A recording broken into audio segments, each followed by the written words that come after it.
Just let me cry for this earth one last time before it's over. Temperatures rising but hearts seem to be getting colder. No space for nature, but if you're rich you can buy some acres. Yo, so it's your boy SKANDOUZ, the Hip Hop Original. I'm here, part of the Connoisseurs Of Hip Hop. I am Hip Hop Magazine. This is the head-to-head interview series, Season 4, Episode number 7. I'm joined by the man himself, incredible MC, lyricist. Been doing this thing in the UK for a minute now. Like, absolutely superb MC. Got a new EP that's about to drop. On tour at the moment. Up and down the UK? Down the UK, yeah. Oh, Yeah, man. Coops. Bro, definitely a pleasure to get a chance to sit down and kick it with you for a second, bro. Yes. So we're just gonna run through a couple questions, man, before we get into the new project. Cool. The first question we always ask, man, how did you find your way into music, man? Where did it start for you, bro? Found my way into music. Originally, just the music in my household. You know what I mean? Pops, my mum playing a lot of music at home. You know what I mean? In the kitchen.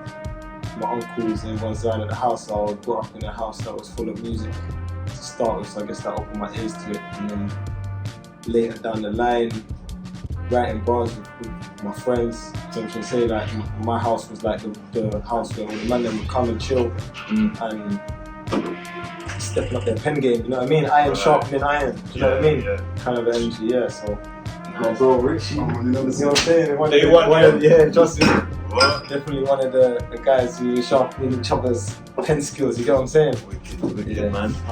So tell me about the name Coops, man. Was it the first name you came up with, or did you like evolve into You know Coops? what, yeah? There was many people in my school with my first name, and my surname Right, is Cooper. right. So it just was a thing that just like, you know what I mean? If everyone's pulling out Jordan, it's like, man, too many people turning around, so Yeah. it became Coops. You know what I'm saying? And Right. from there it stuck, bro. Okay, bro. Yeah.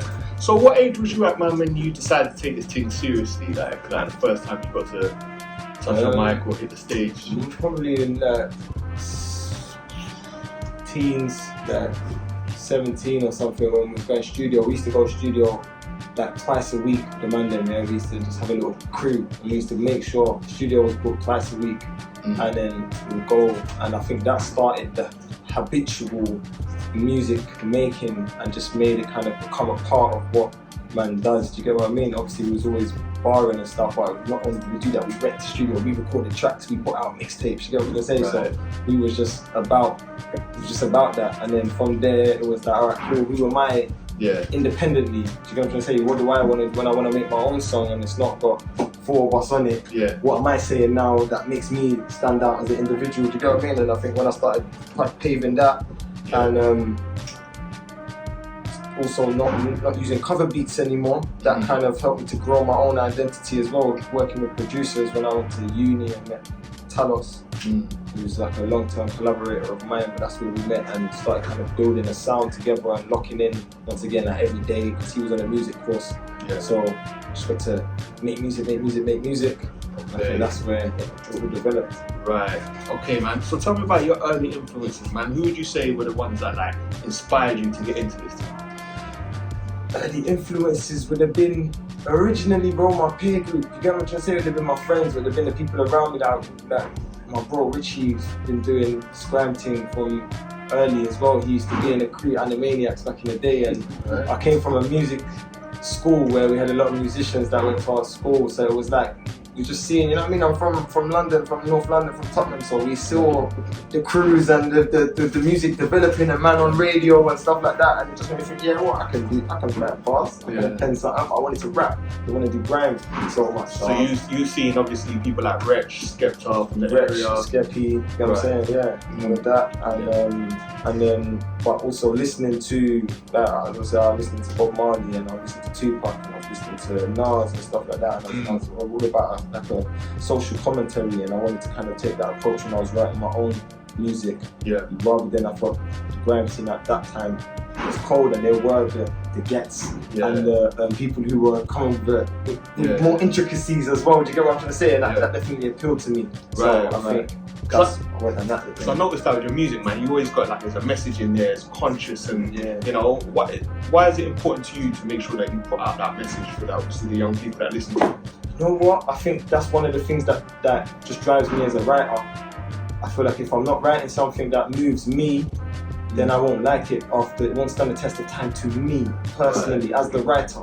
Yeah. So I think that was first and foremost the reason why a message may be coming through in my music, because I don't want to look back on it and think, what's that? Do you know what I'm saying? I like music that stands the test of time, and things that stand the test of time is going to be something of a potent message, or something that sometimes sadly is still relevant tomorrow that you're going through today. Do you get what I mean? You'd like for things to change and it to be no longer relevant, maybe. Do you know what I mean? Because the world's changed, but sometimes that shit don't happen. And, Right. You know what I mean? No, I hear you, bro. Yeah.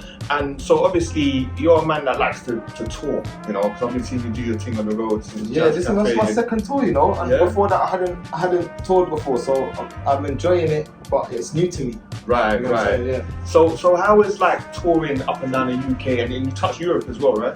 I've touched Europe, not on a tour, but I've done shows in Europe. Yeah. Okay. I've been- So how has that affected your artistry and your growth going forward? I think it's just it's kind of always nice to know that to be able to connect with people that you know are out there, and then to see that your music resonates with people outside of your community or outside of your experiences, and to see that even though you're there, that you may come from a different walk of life, that we're all got the same kind of basic human functions, or do you know what I mean? We all feel the same emotions and feelings, you get what I'm saying? And that can translate in the music. So seeing that is obviously it's big still. How it affects what I do creatively, I don't know if it does. Do you get what I mean? I feel like I just keep doing what I'm doing. Yeah. Sometimes I'm feeling like social commentary, sometimes I'm feeling a bit wavy today, or sometimes, do you know what I mean? I'm just a man as well, do you get what I mean? I can't always be a beacon of light.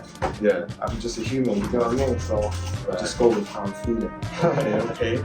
Right. So before we get onto this new project, man, I want to ask you a question. Like, you know, how important is, and even at this stage in your career, like how important is things like your legacy and what you stand for in the scene right now? Yeah, man. It's like it's always been important, in the sense of I've always just wanted to leave my mark on whatever it is that I do, and be able to look back and be proud of some of the things that I've done. Do you know what I mean? And so that's very important. That, you know what I mean? That life is a balance, you know. So we need to make sure that we're balanced. Nah, for real, man. Right, so we're on the second tour right now, you know, and from what I'm seeing, man, it's looking like it's a success so far. Yes, you know. I mean, what would you say has been the highlight so far for you? So far, I got to Cardiff. I've never been to Cardiff. I've never played there, so I got to get to Wales and show love to that side of the UK. Right. And that was good. And then be able to link with fans that are saying to me, "Yo, I've been listening to you since." Do you know what I mean? And they finally get a chance to connect, and I get to shake their hand or spud them, hug them, whatever it is. You know what I mean? Just connect with the people that have given me energy. It's nice to be able to recycle that, you know? Yeah, no, I hear that, bro.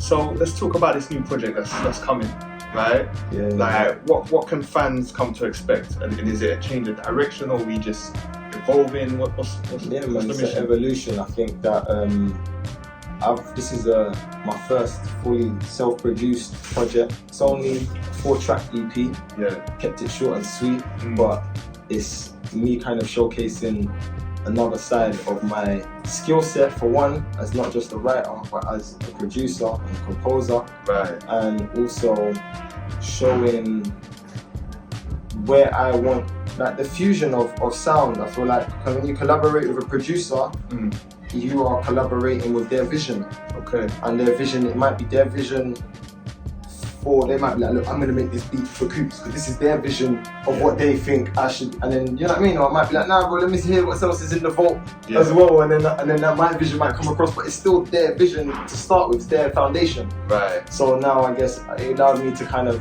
have a blank canvas and say, look, what is it what do I want to create right now? And I wanted to kind of create a fusion of textures, because I love sampling, I love the grittiness. I feel like it complements my writing style. Like I like to feel rough and rugged and stuff. You know, I don't like things too clean and neat. Yeah. But it's hard to get that and say, yo, I want something wavy, but it's also not too clean and too polished. Did you get what I mean? So I was trying to fuse the things that I like from different areas and smash it to one. That's what I feel like this project is bringing. So is this like a sign of what's to come now? Like you're going to be handling the full vision of your music going forward? I think that it's definitely a new pathway has been made. Do you know what I mean? And now I can take that pathway if I choose to, but I can also go back and collaborate with long-term collaborators, and we can create something together as a duo. Or I can go and link new producers, and we can go to other spaces. But this is just another path that I've opened with my new skills, or skills that I've been homing in silence, should I say? Because it's not new. I've been producing, but I've never said, "Hey, this is me. I produced this." But now I said, "Nah, you know what? Just own that shit." And you know what I mean? It's gonna come with 2 sets of imposter syndromes now. You get me? I've got imposter syndromes on the bars and the beat. You get what I mean? I've got to judge my lyrics and my snares, but you know. But the feedback's been big. The feedback's been big, man. Like producers of mine, like friends of mine who are producers. I think that's what I learned a lot of my production skills from people that I look up to that have been around. I said, "Yo, bro, just along the way I got my laptop. What plugins do I need, bro?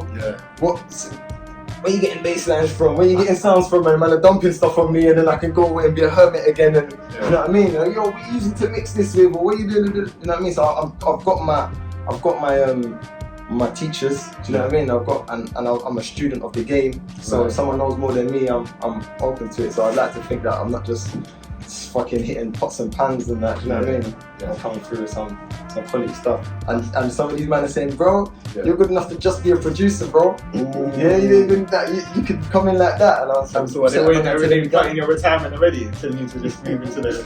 Because you got some fire MCs around you that you're behind you.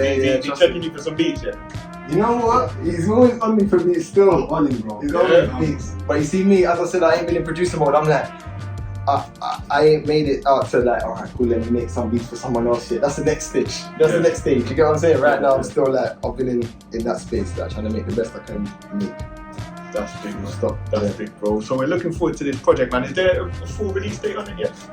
There's a full release date, but it's not announced yet. I don't know when this is dropping. You know what I'm saying? Right. Yes, this is gonna be like in about a week or so. Man. Yeah. We'll keep it on the wraps for now.